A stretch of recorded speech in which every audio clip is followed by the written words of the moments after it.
வணக்கம் வணக்கம் எல்லாரும் எப்படி இருக்கீங்க? Welcome to sand tidbits. இன்றைக்கி நம்ம சேனலில் பார்த்திங்கன்னா புதுசாக ஒரு ஸ்வீட் ஐட்டம் பார்க்க போகிறோம்.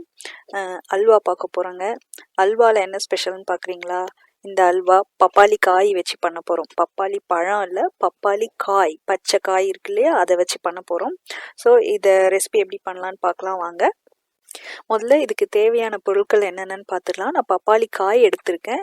நான் இதில் கால் காய் தான் யூஸ் பண்ண போகிறேன். நான் பாதி காய் ஏற்கனவே இன்னொரு ரெசிபிக்கு யூஸ் பண்ணிட்டேன். அப்புறம் இதுக்கு ஒரு 3/4 கப்பு சர்க்கரை, முந்திரி கொஞ்சம், அப்புறம் வெள்ளரி விதை, நம்ம அந்த இதிலெல்லாம் போடுவோம், லட்டுலெல்லாம் போடுவோம், அது கொஞ்சம். இதுக்கு ஒரு கொஞ்சம் திராட்சை, அப்புறம் முக்கியமான ஐட்டம் நான் இது எடுத்திருக்கேன், குங்குமப்பூ. இதில் இப்போ என்ன பண்ணலாம், தண்ணி ஊற்றி நம்ம வச்சுக்கலாம். ஒரு சிட்டிகை போதும். குங்குமப்பூ இல்லைன்னா கவலை இல்லை, ஏலக்காய் யூஸ் பண்ணிக்கலாம். கொஞ்சம் ஒரு 2 ஸ்பூன் கிட்ட நெய். இந்த பப்பாளி காய் தோலெல்லாம் நல்லா சீவிடலாம். நான் முதலே விதையெல்லாம் எடுத்துட்டேன். நீங்கள் விதை எடுக்கலைன்னா தோல் சீவிட்டு அந்த உள்ளே இருக்க விதையெல்லாம் க்ளீன் பண்ணி, அதில் கொஞ்சம் சடை மாதிரி இருக்கும், அதையும் க்ளீன் பண்ணி வச்சுக்கோங்க. நான் இப்போ இதில் 1/4 காய் எடுத்துக்கிறேன். இந்த 1/4 காயை எடுத்துட்டு நல்லா திருகிக்கணும். அதை நான் ரொம்ப மெலிசான திருகல் எடுத்திருக்கேன். அதில் வச்சு நல்லா திருகிக்கலாம். ரொம்ப மெலிசாக இருக்கேன்னு கவலைப்படாதீங்க, நல்லா வெந்துடும். இப்போ பாருங்கள் எவ்வளோ தின்னாக சீவிருக்கேன். இவ்வளோ தின்னாக இருந்தால் தான் நமக்கு அல்வா நல்லா வரும். இல்லை கட் பண்ணி கூட போட்டுக்கலாம்.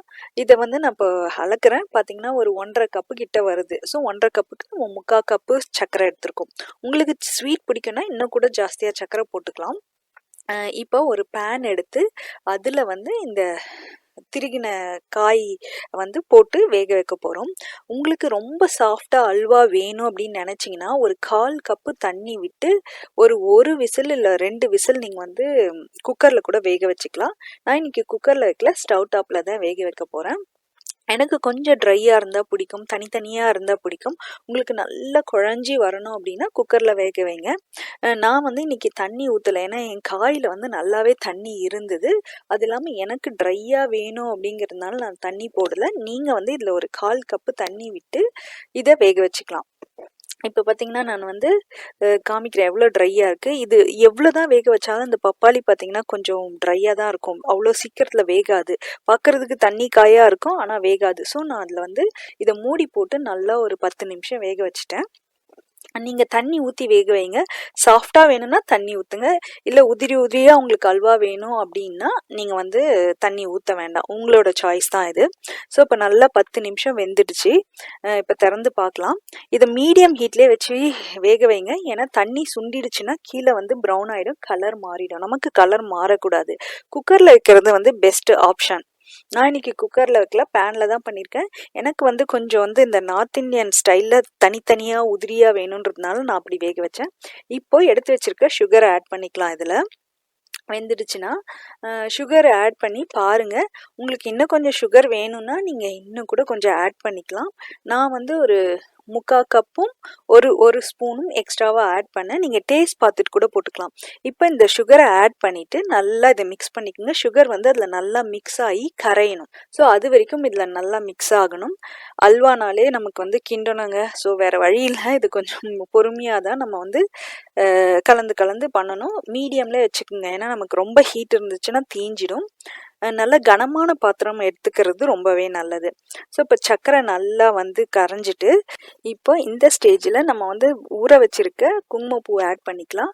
உங்களுக்கு குங்குமப்பூ ஆட் பண்ணலை அப்படின்னா ஒரு சிட்டிகை மஞ்சள் போட்டுக்கலாம் கலருக்காக. இந்த குங்குமப்பூ போட்டிங்கன்னா ரொம்ப ஃப்ளேவரும் நல்லாயிருக்கும், ஒரு நைஸ் எல்லோ கலர் கொடுக்கும். குங்குமப்பூ இல்லை அப்படிங்கிறவங்க ஏலக்காய் போடுறவங்க நீங்கள் வெள்ளை கலர் அல்வாவும் வச்சுக்கலாம், உங்களோட சாய்ஸ் தான் அது. ஸோ இப்போ என்ன பண்ணணும்னா இதை நல்லா மிக்ஸ் பண்ணிக்கிட்டே இருப்போம். இந்த சர்க்கரை தண்ணியாக இருக்கும் பார்த்தீங்களா, அந்த காயில் இருக்க தண்ணி, சர்க்கரை தண்ணி, இது ரெண்டும் நல்லா இறுகி அல்வா பதத்துக்கு வர அளவுக்கு கொஞ்சம் கிண்டிக்கிட்டே இருக்கணும். கொஞ்சம் மீடியம் ஹீட்லேயே வச்சு கிண்டுங்க. நீங்கள் இப்போ பார்த்தீங்கன்னா அல்வா எப்போ ரெடி ஆயிடுச்சு அப்படின்னு பார்த்தீங்கன்னா கொஞ்சம் ஒட்டாமல் ஆனால் கொஞ்சம் பிசுன்ற டைமில் வரும்போது நம்ம 1 டீஸ்பூன் கிட்ட நெய் ஆட் பண்ணிக்கலாம். நிறைய நெய் தேவையில்லை, 1 டீஸ்பூன் போதும். போட்டுட்டு நல்லா கிண்டிக்கிட்டே இருந்தோம்னா அல்வா ஆல்மோஸ்ட் ரெடி. அந்த தண்ணியெல்லாம் நமக்கு வற்றணும், அதுதாங்க மெயின். இதுக்கு நடுவில் சைடில் வந்து இன்னொரு தாளிப்பு கரண்டியில் ஒரு ஸ்பூன் நெய் விட்டு முந்திரியும் திராட்சையும் வறுத்து இதில் ஆட் பண்ணிப்போம். இது கூட பார்த்திங்கன்னா அந்த நம்ம எடுத்து வச்சுருக்கோம் இல்லையா வெள்ளரி விதை, அதை வந்து வறுக்க வேணாம், கடைசியாக அந்த நெய்யில் போட்டு சும்மா ஃப்ளேவருக்கு ஒரு மிக்ஸ் பண்ணி அது மேலே கொட்டிட்டோம்னா நம்ம சூப்பரான எம்மியான பப்பாளிக்காய் அல்வா ரெடி. இதை சாப்பிட்டு பாருங்க, செம்ம டேஸ்டியாக இருந்துச்சு. நமக்கு வந்து கடையில் ஒரு அல்வா ஒன்று கேண்டி மாதிரி ஒன்று விற்பாங்க, நார்த் இந்தியன் ஸ்வீட்டுன்னு சொல்லிட்டு, அந்த மாதிரி டேஸ்ட்டில் சூப்பராக இருந்துச்சுங்க. இந்த மெலன் சீடும் ஆப்ஷன் தான், உங்ககிட்ட இருந்தால் போடுங்க. சூப்பரான எம்மியான அல்வா நீங்களும் செஞ்சு பாருங்கள், என்ஜாய் பண்ணுங்கள். எப்படி இருந்துச்சுன்னு மறக்காமல் கமெண்ட்டில் சொல்லுங்கள். இந்த ரெசிபி உங்களுக்கு பிடிச்சிருந்துச்சுன்னா லைக் பண்ணுங்கள், ஷேர் பண்ணுங்கள். மறக்காமல் சப்ஸ்கிரைப் பண்ணாட்டி சப்ஸ்கிரைப் பண்ண அழுத்தி விட்டுட்டு போங்க. அடுத்த வீடியோவில் உங்களை சந்திக்கும் வரை உங்களிடம் இருந்து விடைபெறுவது சாண்ட்ரிட் பிட்ஸ். நன்றி.